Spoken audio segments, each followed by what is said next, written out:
మాకు ఎంత పెద్ద వర్షం వస్తుందో చూడండి ఫ్రెండ్స్. మళ్ళీ పోతూనే ఉన్నాయి, పోతూనే ఉన్నాయి, పోతూనే ఉన్నాయి. ఎంత పెద్ద వర్షము.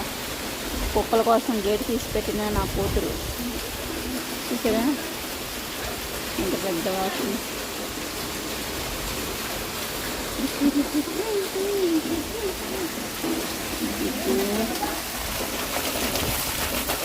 వాన